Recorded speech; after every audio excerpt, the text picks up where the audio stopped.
The forest was alive with whispers. Shadows stretched like fingers across the earth, and the moonlight filtered through the thick canopy, silvering the leaves in a cold glow. Ilara had never felt anything like it. Every sound, every scent, every flicker of light was amplified in ways she could never have imagined.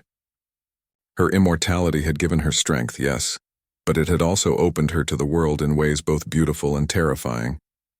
Kyle led her deeper into the forest, moving with a grace that was almost unreal. The trees parted as if recognizing him. The wind seemed to obey his presence, and though his expression remained unreadable, there was a careful attentiveness in the way he watched her, measuring her reactions, guiding her without intrusion. "You must learn," he said, his voice like silk and shadow, "to control what you now are. Strength is nothing without restraint. Power without discipline destroys more than it protects." Ilara nodded. She had learned to speak with courage, though fear still flickered in her chest. "I will," she promised, her voice steady, "but I am afraid." Kale regarded her quietly for a moment. "Good. Fear reminds you that you are alive, even if in a different way. But you will not be weak, Ilara, not anymore." Days passed, or perhaps weeks. Time had lost meaning. Ilara practiced, learning to sense the life around her. The faint pulse of a bird in the trees, the whisper of foxes through the underbrush, even the subtle movement of the wind that foretold approaching danger. Her body was no longer a limitation. It was a weapon and a tool. Her mind, sharper than ever, absorbed knowledge like fire consuming dry leaves, and yet every night Kel returned to her side. The intensity between them was undeniable. He was her teacher, her protector, and something more, a storm she could not yet name, a presence both terrifying and magnetic. One evening, as they rested by a stream, she dared to speak aloud the question that had haunted her. "Why did you save me?" Kyle's gaze was distant, as if seeing centuries behind and ahead. "Because I am drawn to strength that is hidden, to courage that survives even when the body falters. You have that, even when you do not yet see it." Ilara flushed, unsure whether to feel pride or shame. "I am not strong," she whispered. "Not yet. You are," Kale said firmly. "Strength is not measured by muscle or speed alone. It is measured by survival, by spirit, and by the choices you make when the world abandons you." She wanted to believe him, but the thought of the world beyond the forest troubled her. The castle she had left behind, the courtiers who had dismissed her, and Lady Marwen. She would not be content until Ilara was gone, or at least broken, and Lady Marwen was already moving.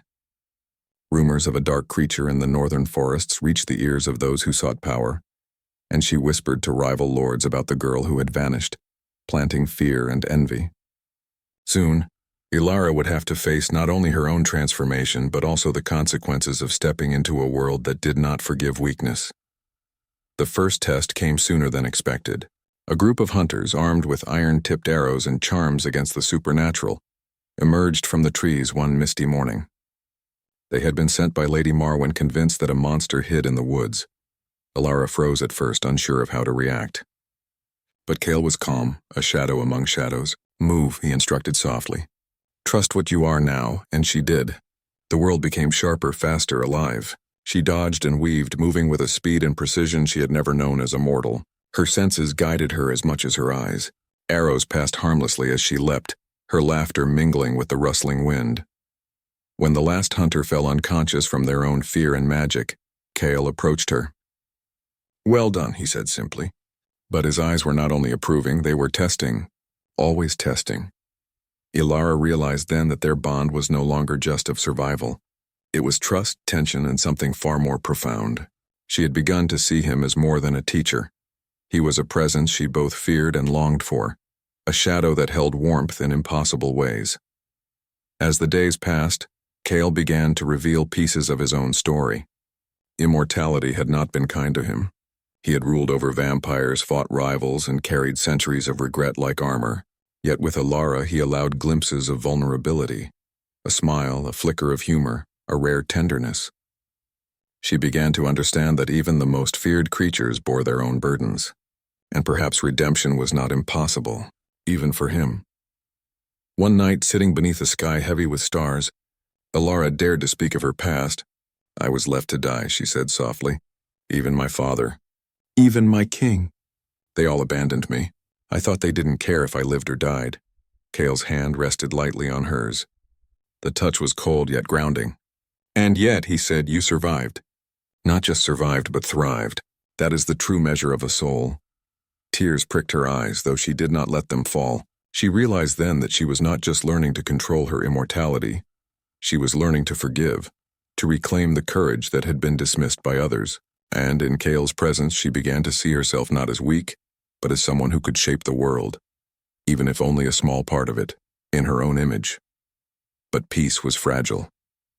One evening, while exploring an abandoned chapel in the forest, they encountered Lady Marwen herself. She had come with mercenaries determined to capture Ilara and destroy the creature who had dared to intervene. Her eyes burned with hatred, her voice cold and venomous. You should have stayed weak, she hissed. You do not belong in the world of the living, let alone in the forest of shadows. Ilara stood taller than she had ever felt. I belong wherever I choose, she said, her voice carrying a confidence she had never known as a mortal. The battle that followed was fierce, but Ilara was no longer the girl in the wheelchair. She moved like a shadow, striking with precision, avoiding danger and protecting Kale when he faced attacks from multiple directions. Her newfound power, combined with Kale's centuries of experience, turned the tide. Lady Marwen fled, her plans thwarted, leaving a trail of defeated mercenaries behind. After the battle, Ilara and Kale stood among the ruins of the chapel, the moonlight painting their figures in silver. Neither spoke at first, the silence filled with shared understanding and exhaustion. Then Kale spoke, his voice softer than before.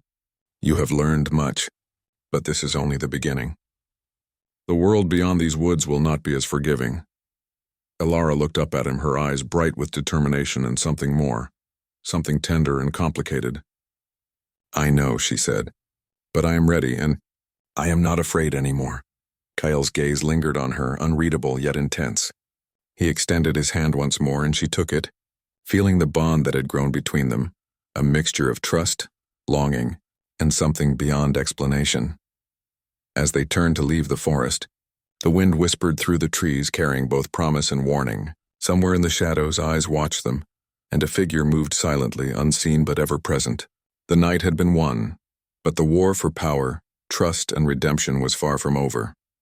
Ilara, once abandoned and left to die, now walked as an immortal, fierce, and unyielding. Kale, the feared alpha vampire, walked beside her, guarding her and perhaps finding fragments of himself in her courage. Together they faced a future uncertain, filled with danger, desire, and the unspoken bonds that would shape both their lives. And in the distance, beyond the horizon of the forest, a storm approached. Not of wind and rain, but of secrets, challenges, and forces neither had yet seen. The night was alive, and Ilara knew that her story, her real story, was only beginning. The forest held its breath, the shadows lingered, and the immortal girl took her first steps toward a destiny that would change not only her life, but the fate of all who had dismissed her. The castle had always felt like a cage to Ilara. Its high stone walls rose like gray mountains around her, cold and unyielding. Even in the bright summer sunlight, shadows lingered in the halls, stretching long and dark across the floor. She had learned to navigate them with the ease of someone who had spent a lifetime confined within limits others did not see. Her wheelchair carried her through the corridors, the wheels whispering against the smooth stones like the faint sighs of a forgotten spirit. Ilara's life had changed the day the illness had struck. Once a lively girl, she had been forced into immobility, and the world had responded with pity and fear. Courtiers avoided her gaze, and whispers followed her through the halls. She had tried to smile, to make herself invisible yet present, but the loneliness clung to her like the cold touch of the castle walls. On this particular morning, she watched the servants bustle through the great hall, carrying baskets of fruit and trays of tea. The sun streamed through the tall windows, lighting her pale face, but she felt none of its warmth. They'll leave soon, she murmured to herself, and I will be forgotten. Her voice was soft, almost lost among the clattering footsteps and the distant laughter of children in the courtyard. Ilara had always been observant, and she could read the currents of fear, jealousy, and ambition swirling through the castle. Lady Marwen, the king's favored courtier, never hid her disdain. Every glance, every curt bow carried an unspoken accusation. You are weak, you are useless, and soon you will be gone. And yet, somewhere deep inside, Ilara had a spark of defiance. She dreamed of more than the walls and the pity. She dreamed of running through forests, of feeling the wind lift her hair, of life without limits. But such dreams belong to the living, to those who were not chained by illness, by circumstance, or by the indifference of kings. The opportunity arrived sooner than she expected. The king announced a journey to the northern provinces, a long trek to inspect border villages and maintain alliances. Courtiers bustled with excitement. Ilara's heart had leapt with hope. Perhaps she thought she might see the forests beyond the castle walls. Perhaps for once she could feel the world outside. Her joy was short-lived. Lady Marwen, as if sensing the stirrings of hope, spoke quickly in the king's ear. She suggested that Ilara's presence would slow the journey, that the girl's frailty might endanger the party. King Alaric, distracted by politics and negotiations, agreed without hesitation.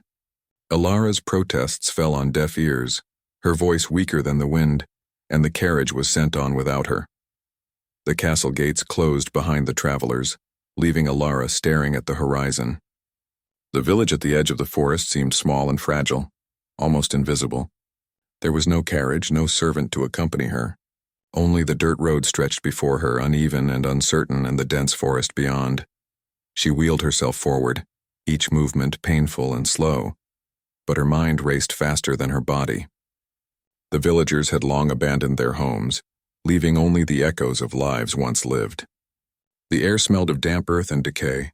The wind whispered through the broken windows and overgrown paths, carrying a strange sense of waiting, as though the forest itself held its breath.